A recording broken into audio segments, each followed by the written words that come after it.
Bienvenue à tous pour cette nouvelle année. J'ai pas eu le temps de vous adresser les meilleurs vœux, donc je le fais à travers cette vidéo de reprise. Et chose plutôt inhabituelle, je vais vous lire un poème. Alors ne partez pas tout de suite, écoutez-le. Et surtout, laissez-moi vous expliquer la raison de ce choix. Donc c'est un poème de Gérard de Nerval, pour certains qui connaîtront. Je pense que vous serez peu nombreux. Vous comprendrez la référence au homard que vous voyez sur la vidéo. Donc ce poème de Gérard de Nerval s'appelle Sonnet. Il vécut tantôt gai, comme un sansonnet, tour à tour amoureux, insoucieux et tendre, tantôt sombre et rêveur, comme un triste clitandre. Un jour, il entendit qu'à sa porte on sonnait. C'était la mort, alors il l'apprit à l'attendre. Qu'il eût posé le poing de son dernier sonnet, et puis sans s'émouvoir, il s'en alla s'étendre, au fond du coffre froid, où son corps frissonnait.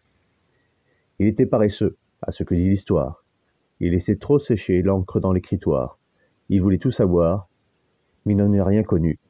Et quand vint le moment où là de cette vie, un soir d'hiver, enfin l'âme lui fura vue, il s'en alla disant: pourquoi suis-je venu? Donc ce choix de poème, c'est simplement que dans la vie que l'on a pour beaucoup actuellement, on court pour tout. On court son temps au travail, dans les transports pour s'y rendre, pour en revenir.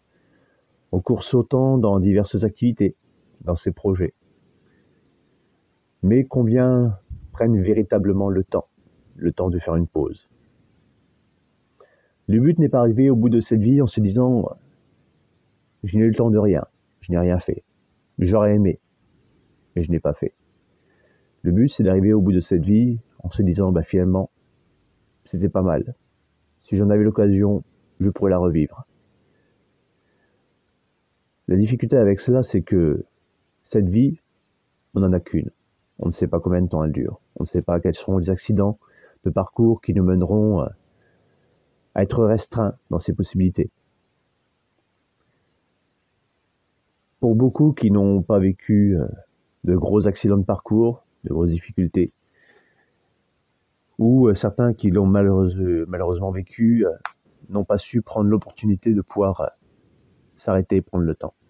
Alors prendre le temps, ça peut être simplement à la sortie du travail, de pouvoir s'arrêter, de pouvoir se poser dans un parc, dans un café, de pouvoir prendre un café, un chocolat chaud, un cappuccino, ce que vous voulez, une boisson fraîche, de pouvoir regarder simplement le temps qui passe, de pouvoir s'asseoir dans un parc, regarder les gens, de pouvoir s'arrêter pour discuter avec quelqu'un dans la rue, que vous ne connaissez peut-être pas, mais qui peut vous apprendre à voir des choses différemment. Parce qu'on est entouré bien souvent de personnes qui nous ressemblent, qui nous sont semblables, qui ont les mêmes idées, qui ont les mêmes envies, quelque part peut-être le même parcours aussi. Mais il y a d'autres personnes qui peuvent avoir des parcours différents, qui peuvent vous apprendre, ou auprès de qui vous pouvez transmettre ce que vous avez pu vous-même apprendre de votre parcours.